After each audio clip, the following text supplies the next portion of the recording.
ಎಲ್ಲರಿಗೂ ನಮಸ್ಕಾರ. Welcome to my channel. ಇವತ್ತಿನ ವಿಡಿಯೋದಲ್ಲಿ ಮಧ್ಯಾಹ್ನದ ಊಟಕ್ಕೆ ಬಿಸಿ ಬಿಸಿ ರಾಗಿ ಮುದ್ದೆ, ಅನ್ನ, ಚಪಾತಿಗೆ ಮಶ್ರೂಮ್ ತಗೊಂಬಂದಾಗ ಈ ರೀತಿಯಾಗಿ ಒಂದ್ಸಲಿ ಟ್ರೈ ಮಾಡಿ. ಮಶ್ರೂಮ್ ಬೇಡ ಅನ್ನೋರು ಸಹ ತುಂಬ ಇಷ್ಟಪಟ್ಟು ಖಾಲಿ ಮಾಡ್ತಾರೆ. ನೋಡಿ, ಇಲ್ಲಿ 2 ಪಾಕೆಟ್ ಮಶ್ರೂಮ್ನ ನೀಟಾಗಿ ಕ್ಲೀನ್ ಮಾಡಿ ಆನಂತರ ಚೆನ್ನಾಗಿ ತೊಳೆದು ಇಟ್ಕೊಂಡಿದ್ದೀನಿ. ಈ ರೀತಿ ಮೀಡಿಯಮ್ ಸೈಜ್ಗೆ ಕಟ್ ಮಾಡ್ಕೊಂಡಿದ್ದೀನಿ. ಈಗ ಅದನ್ನು ಸೈಡ್ಗಿಟ್ಟು ಸ್ಟವ್ ಮೇಲೆ ಒಂದು ಕಡಾಯಿ ಬಿಸಿಗಿಟ್ಟು ಅದಕ್ಕೆ ನಾನು 1 ಟೇಬಲ್ ಸ್ಪೂನ್ ಆಗುವಷ್ಟು ಎಣ್ಣೆ ಬಿಸಿ ಆದಮೇಲೆ 1 ಗಡ್ಡೆ ಬೆಳ್ಳುಳ್ಳಿನ ಸಿಪ್ಪೆ ತೆಗೆದು ಸೇರಿಸ್ತಾ ಇದ್ದೀನಿ. ಹಾಗೆಯೇ 1 ಈರುಳ್ಳಿನ ಸಹ ಕಟ್ ಮಾಡಿ ಸೇರಿಸ್ಕೊಂಡು ಚೆನ್ನಾಗಿ ಎಣ್ಣೆಯಲ್ಲಿ ಇವೆರಡು ಫ್ರೈ ಮಾಡ್ಕೊಳ್ತಾ ಇದ್ದೀನಿ. ನೋಡಿ, ಈ ರೀತಿಯಾಗಿ ಫ್ರೈ ಮಾಡಿಕೊಂಡ್ರೆ ಸಾಕು. ಈಗ ಇದಕ್ಕೆ ನಾನು 1 ಅರ್ಧ ಸ್ಪೂನ್ ಆಗುವಷ್ಟು ಗಸಗಸೆ, 2 ಪೀಸ್ ಚಕ್ಕೆ, ಒಂದು 4 ರಿಂದ 5 ಲವಂಗನೂ ಸಹ ಹಾಕ್ಕೊಂಡು ಒಂದು 30 ಸೆಕೆಂಡ್ ಫ್ರೈ ಮಾಡಿಕೊಂಡು ಈಗ ಇದಕ್ಕೆ ನಾನು 1 ಟೊಮೆಟೊ ಹಣ್ಣನ್ನು ಸಹ ಕಟ್ ಮಾಡಿ ಹಾಕ್ಕೊಂಡು ಫ್ರೈ ಮಾಡ್ಕೊಳ್ತಾ ಇದ್ದೀನಿ.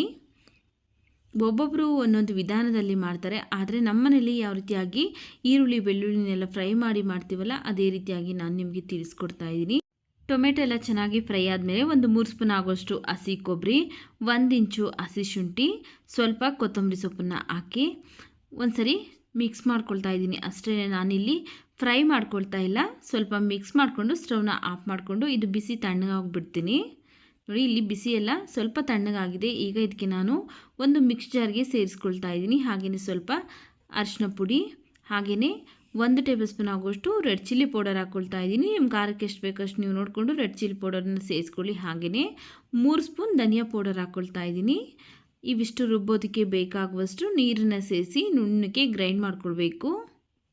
ನೋಡಿ, ಈ ರೀತಿಯಾಗಿ ನುಣ್ಣಗೆ ಗ್ರೈಂಡ್ ಮಾಡ್ಕೊಂಡಿದ್ದೀನಿ. ಈಗ ಇದನ್ನು ಸೈಡ್ಗಿಟ್ಟು ಸ್ಟವ್ ಮೇಲೆ ಒಂದು ಕುಕ್ಕರ್ ಬಿಸಿಗಿಟ್ಟು ಅದಕ್ಕೆ ನಾನು 1 ಟೇಬಲ್ ಸ್ಪೂನ್ ಆಗೋಷ್ಟು ಎಣ್ಣೆ ಹಾಕಿ, ಎಣ್ಣೆ ಬಿಸಿ ಆದಮೇಲೆ ಸ್ವಲ್ಪ ಸಾಸಿವೆ ಹಾಕ್ಕೊಂಡಿದ್ದೀನಿ. ಹಾಗೆಯೇ ಸ್ವಲ್ಪ ಹಸಿ ಕರಿಬೇವಿನ ಸೊಪ್ಪನ್ನು ಸಹ ಹಾಕ್ಕೊಂಡು ಫ್ರೈ ಮಾಡಿ. ಈಗ ನಾವು ಫಸ್ಟೇ ವಾಶ್ ಮಾಡಿ ಎತ್ತಿಟ್ಕೊಂಡಿದ್ರಲ್ಲ ಮಶ್ರೂಮು, ಆ ಮಶ್ರೂಮ್ನ ಈಗ ಇದಕ್ಕೆ ಸೇರಿಸ್ಕೊಂಡು ಚೆನ್ನಾಗಿ 1-2 ನಿಮಿಷ ಫ್ರೈ ಮಾಡ್ಕೊಳ್ಬೇಕು.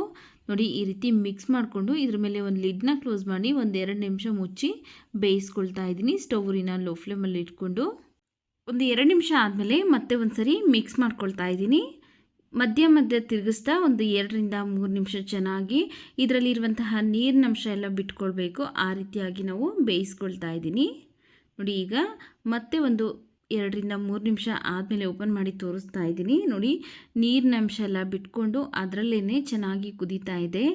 ಈಗ ನಾವು ಫಸ್ಟೇ ರುಬ್ಬೆತ್ತಿಟ್ಕೊಂಡಿದ್ರಲ್ಲ ಮಸಾಲ, ಆ ಮಸಾಲಾನ ಈಗ ಇದಕ್ಕೆ ಸೇರಿಸ್ತಾ ಇದ್ದೀನಿ. ಆನಂತರ ಅದೇ ಮಿಕ್ಸ್ ಜಾರ್ಗೆ ನೀರನ್ನು ಸೇರಿಸಿ ನೀರನ್ನು ಸಹ ನೋಡಿಕೊಂಡು ಅಡ್ಜಸ್ಟ್ ಮಾಡಿಕೊಂಡು ಹಾಕ್ಕೊಳ್ಬೇಕು. ನೋಡ್ಕೊಳ್ಳಿ, ಅನ್ನ ಮುದ್ದೆಗೆ ಮಾಡ್ತಾ ಇರೋದ್ರಿಂದ ನಾನು ಈ ಹದಕ್ಕೆ ಮಾಡ್ತಾಯಿದ್ದೀನಿ. ನೀವು ಬರೀ ಅನ್ನಕ್ಕೆ ಮಾಡೋರಿದ್ರೆ ಇನ್ನು ಸ್ವಲ್ಪ ತೆಳುವಾಗಿ ಬೇಕಾದರೆ ಮಾಡ್ಕೊಳ್ಬೋದು. ಚಪಾತಿಗೆ ಮಾಡೋರಿದ್ರೆ ಇನ್ನು ಸ್ವಲ್ಪ ಗಟ್ಟಿಯಾಗಿ ಮಾಡ್ಕೊಳ್ಬೋದು. ನೋಡಿ, ಈಗ ನೀರನ್ನು ಹದ ನೋಡಿಕೊಂಡು ರುಚಿಗೆ ತಕ್ಕಷ್ಟು ಉಪ್ಪನ್ನ ಹಾಕಿ ಕುಕ್ಕರ್ ಲಿಡ್ನ ಕ್ಲೋಸ್ ಮಾಡಿ 1 ವಿಜಿಲ್ ಕೂಗಿಸ್ಕೊಳ್ತಾ ಇದ್ದೀನಿ. ನೋಡಿ, ಈಗ 1 ವಿಜಿಲ್ ಬಂದು ಕಂಪ್ಲೀಟಾಗಿ ಪ್ರೆಷರೆಲ್ಲ ಹೋಗಿದೆ. ಈಗ ಓಪನ್ ಮಾಡಿ ತೋರಿಸ್ತಾ ಇದ್ದೀನಿ. ನೋಡಿ, ಈಗ ರುಚಿಯಾದಂತಹ ಮಶ್ರೂಮ್ ಸಾರು ರೆಡಿಯಾಗಿದೆ. ಅನ್ನ, ಮುದ್ದೆ, ಚಪಾತಿ, ರೊಟ್ಟಿ ಎಲ್ಲದಕ್ಕೂ ಸಹ ಸೂಪರಾಗಿರುತ್ತೆ. ಈಗ ಲಾಸ್ಟಲ್ಲಿ ಸಣ್ಣದಾಗಿ ಕಟ್ ಮಾಡಿರುವಂತಹ ಕೊತ್ತಂಬರಿ ಸೊಪ್ಪನ್ನು ಹಾಕ್ಕೊಳ್ತಾ ಇದ್ದೀನಿ. ನೋಡಿದ್ರಲ್ಲ, ತುಂಬ ಸಿಂಪಲ್ಲಾಗಿ ಮತ್ತು ಟೇಸ್ಟಿಯಾಗಿ ಯಾವ ರೀತಿಯಾಗಿ ಮಶ್ರೂಮ್ ಸಾರು ಮಾಡೋದು ಅಂತ. ವಿಡಿಯೋ ಇಷ್ಟ ಆಗಿದ್ರೆ ವಿಡಿಯೋಗೊಂದು ಲೈಕ್ ಮಾಡಿ, ವಿಡಿಯೋವನ್ನು ಶೇರ್ ಮಾಡಿ, ನಮ್ಮ ಚಾನಲ್ಗೆ ಸಬ್ಸ್ಕ್ರೈಬ್ ಮಾಡಿ ಸಪೋರ್ಟ್ ಮಾಡಿ ಸ್ನೇಹಿತರೆ.